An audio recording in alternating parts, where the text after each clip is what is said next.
آج عید الفطر ہے۔ اللہ تبارک و تعالیٰ کی طرف سے بندوں کے لیے آج انعام کا دن ہے۔ رمضان المبارک میں جس قدر عبادتیں، ریاضتیں، ذکر، تلاوت، تسبیح، تراویح آپ نے ادا کیے ہیں، ان سب کی اجرت کا آج دن ہے۔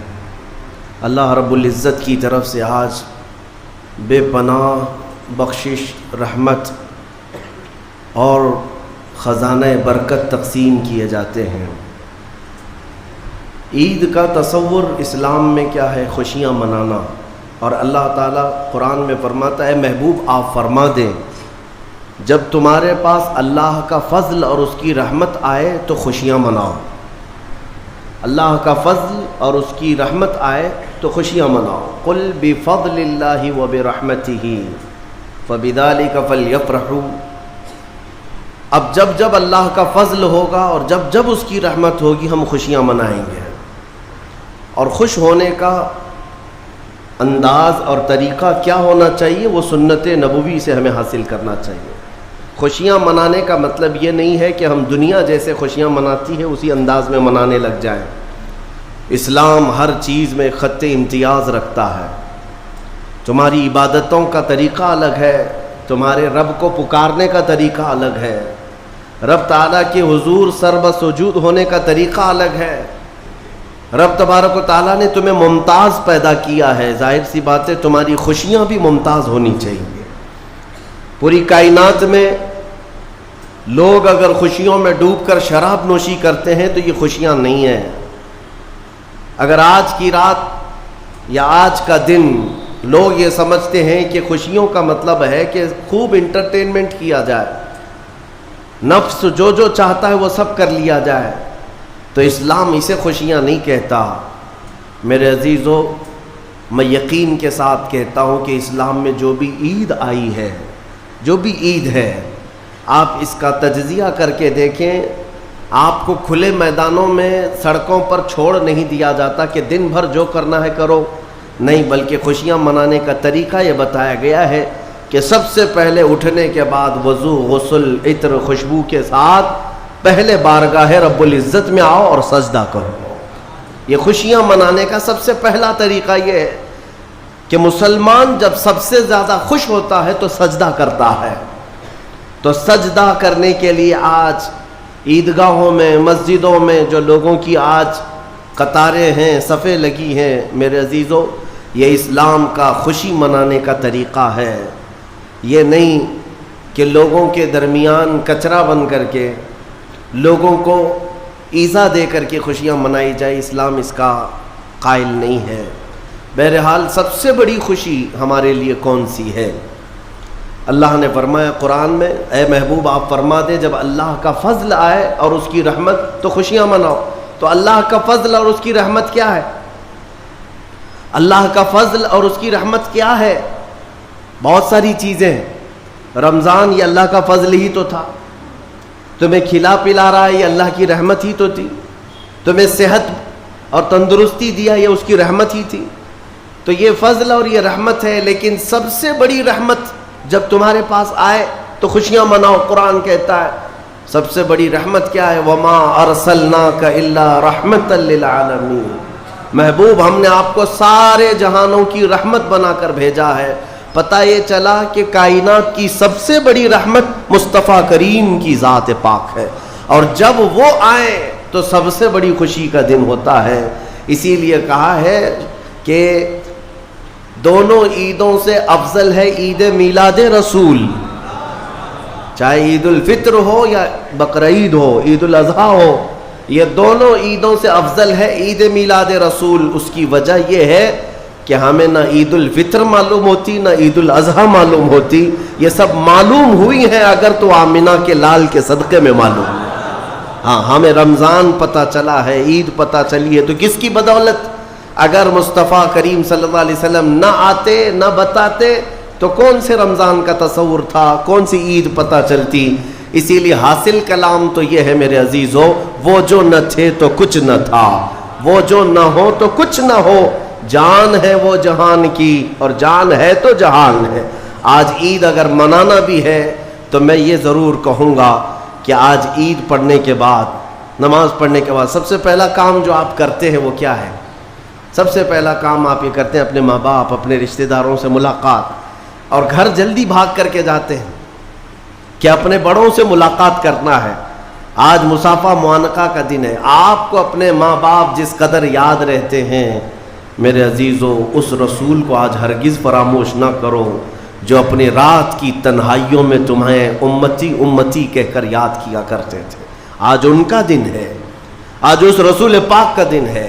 سورج کے ڈوبنے سے پہلے پہلے تک کثرت سے میرے آقا کی بارگاہ میں بیٹھ کر درود بھیجو اور عرض کرو کہ آقا آج میری خوشی کا دن ہے، میں اپنے ماں، اپنے باپ، اپنے بھائی، اپنے بہن، سب سے زیادہ اگر دنیا میں کسی سے پیار کرتا ہوں تو وہ آپ کی ذات مبارکہ ہے۔ رسول پاک صلی اللہ تعالیٰ علیہ وسلم کو یاد کرنا آج کی عید کے دن کا ایک بہت ہی بڑا حصہ ہے مومنوں۔ باقی میں دوسروں کے بارے میں نہیں کہہ سکتا جن لوگوں نے آج کی عید کو جوا کا اڈا بنا لیا ہو، شراب پینے کا ذریعہ بنا لیا ہو، سینما تھیٹر پہ جا کر کے عیش کرنے کا ذریعہ سمجھا ہو۔ میں سمجھتا ہوں کہ ان کے اندر روح اسلام نہیں آئی۔ اگر اسلام کی روح ہوتی، اگر ایمان ان کے قلب میں بشاشت پیدا کر چکا ہوتا تو ہرگز وہ ایسی جگہ قدم بھی نہیں رکھتے۔ اے میرے عزیزو، آج مصطفیٰ کریم صلی اللہ علیہ وسلم کے سچے غلام بن کر کے دکھانے کا بھی دن ہے۔ آج دنیا تمہیں دیکھ رہی ہے، آج پوری دنیا دیکھ بھی رہی ہے اور ڈر بھی رہی ہے کہ یہ باہر نکلے ہیں آج کیا ہونے والا ہے۔ میرے عزیزو، تمہارے پاس سب سے بہترین میسج دینے کا وقت یہ ہے کہ رسول کریم صلی اللہ تعالیٰ علیہ وسلم کے غلام ان کی سنتوں میں ملبوس اپنے گھروں سے آج نکلے ہیں اور پوری دنیا میں حضور کی سنتیں عام کر کے رہیں گے اور حضور پاک صلی اللہ علیہ وسلم کے اخلاق کو پھیلا کر رہیں گے۔ آج تمہارے ذریعے سے حضور اکرم صلی اللہ علیہ وسلم کے اخلاق عام ہونی چاہیے۔ نان مسلم ہو، غیر مسلم ہو، کوئی بھی اگر اس کے ساتھ تمہارے مدد کا جذبہ آیا، کم سے کم اس کے دل میں یہ خیال تو آئے گا کہ یہ نوجوان کیوں میرے ساتھ اچھائی کر رہا ہے۔ اس وقت تم یہ بتا سکتے ہو یہ میرا اپنا عمل نہیں، یہ میرے آقا کا عمل ہے۔ نبی پاک صلی اللہ تعالیٰ علیہ وسلم آج کے دن غریبوں کو نہیں بھولتے، یتیموں کو فراموش نہیں کرتے۔ حضور پاک صلی اللہ تعالیٰ علیہ وسلم آج ان یتیموں، بیواؤں، سب کے گھروں کا خیال تک رکھتے تھے۔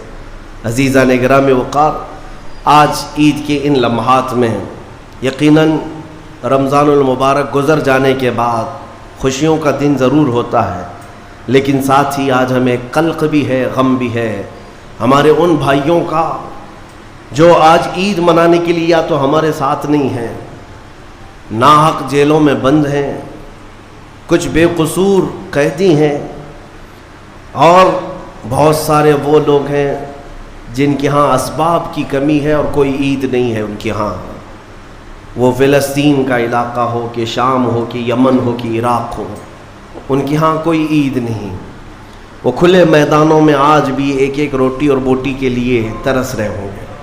آج اس درد کے ساتھ ہم عید کے لیے حاضر ہیں اور بارگاہ مولا میں یہ عرض ضرور کریں گے کہ مولا، جہاں تو ہمیں نرم لقمے کھلا رہا ہے، حضور کی اس غریب امت پر بھی رحم فرما دے۔ ایک میرا ہی رحمت میں دعویٰ نہیں، شاہ کی ساری امت پہ لاکھوں سلام۔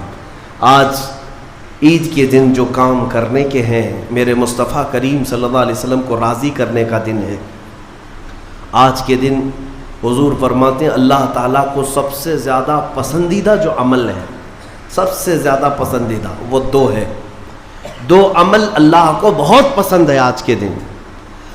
فرمایا میرے آقا صلی اللہ علیہ وسلم وہ دو عمل کیا ہے؟ حضور فرماتے ہیں پہلی چیز یہ ہے کہ اللہ رب العزت کی بڑائی بیان کرنا۔ اللہ اکبر اللہ اکبر اللہ اکبر، لا الہ الا اللہ اللہ اکبر اللہ اکبر وللہ الحمد۔ یہ اللہ رب العزت کی بڑائی، تکبیر، اللہ سب سے بڑا ہے، یہ تکبیر بیان کرنا پہلا عمل اللہ کو سب سے زیادہ پسند ہے۔ دوسرا عمل استغفار، استغفر اللہ استغفر اللہ استغفر اللہ استغفراللہ ربی من کل ذنب واتوب الیہ. دو عمل آج کے دن اللہ بہت پسند فرماتا ہے.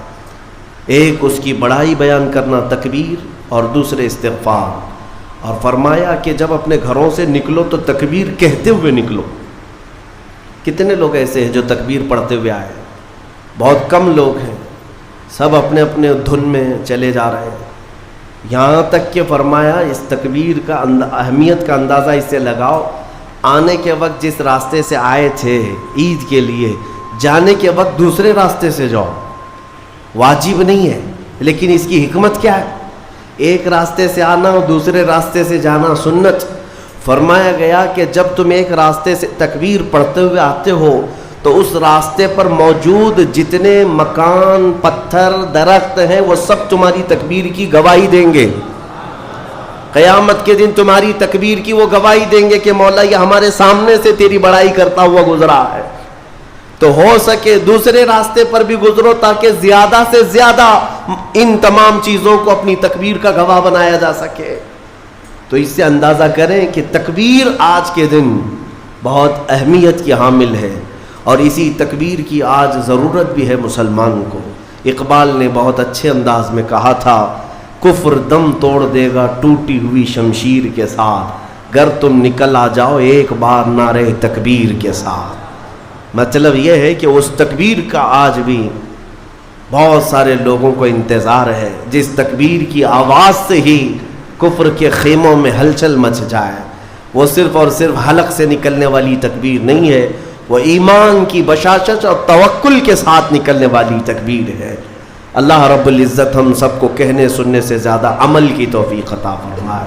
آج میرے عزیزوں، عید الفطر میں جو نہیں کرنے کے کام ہے وہ مجھے بتانے کی ضرورت نہیں، سمجھدار طبقہ ہے ہمارا.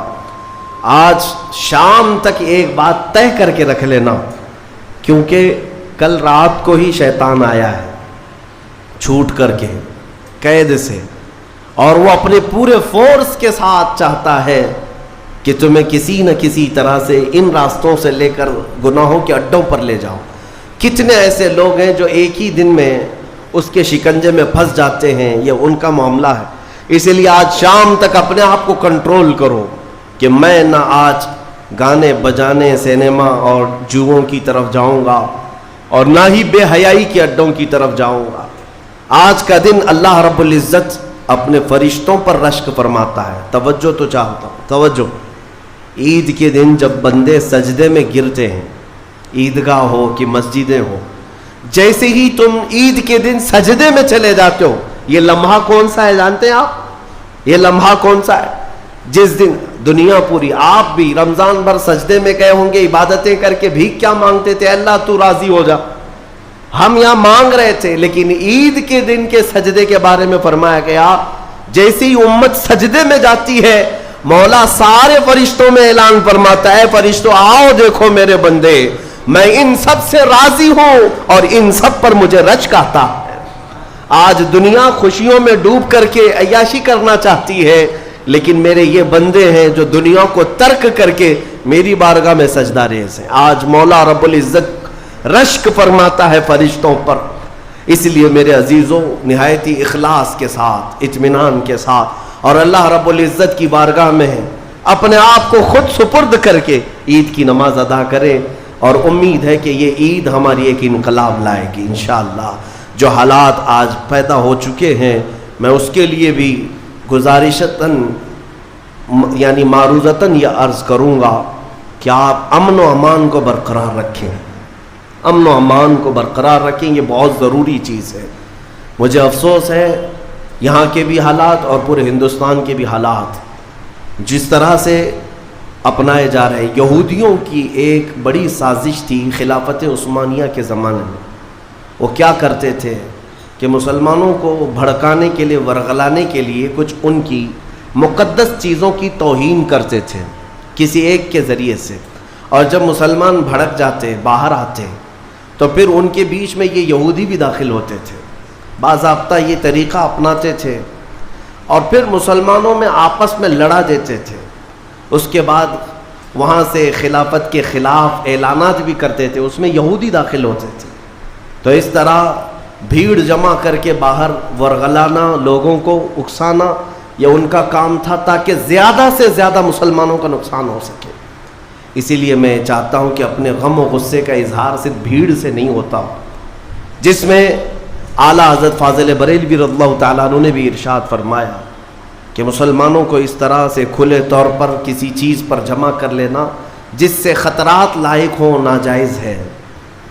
آپ ان چیزوں کا بہت خیال رکھیں کہ دشمن طاقتیں آج یہی چاہتی ہیں کہ تمہیں اکسا کر ورغلا کر تمہارا زیادہ سے زیادہ نقصان کر سکیں۔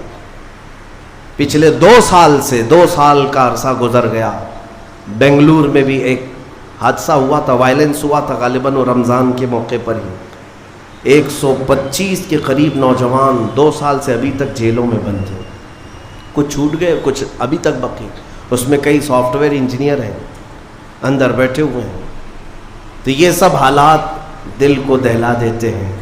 آپ امن و امان کو برقرار رکھیں، اور جب تک اپنے بڑوں اور بزرگوں کی طرف سے کوئی بات نہ آئے آپ کوئی بھی چیز اپنے ہاتھ میں نہ لیں، اور اللہ کریم ہم سب کو ماحول میں امن و امان برقرار رکھنے کی توفیق عطا فرمائے، اور ظالموں کے شر سے مولا ہماری حفاظت فرمائے۔ جس طرح برے منصوبے تمہارے متعلق بنائے جا رہے ہیں، کریم خدا کی بارگاہ میں دعا ہے کہ مولا ان تمام منصوبوں کو تو خاک میں ملا دے، تیرے حبیب پاک صلی اللہ علیہ وسلم کی اس بھولی بھالی امت کو صحیح قیادت عطا فرما دے۔ رب العالمین، آج کے عید کے دن جب تو سب کو نواز رہا ہے تو اس غریب امت کو مولا تو رحم و کرم سے نواز دے، تیرے حبیب پاک صلی اللہ تعالیٰ علیہ وسلم کا سچا عشق اس پوری امت کو عطا فرما دے۔ وصلی اللہ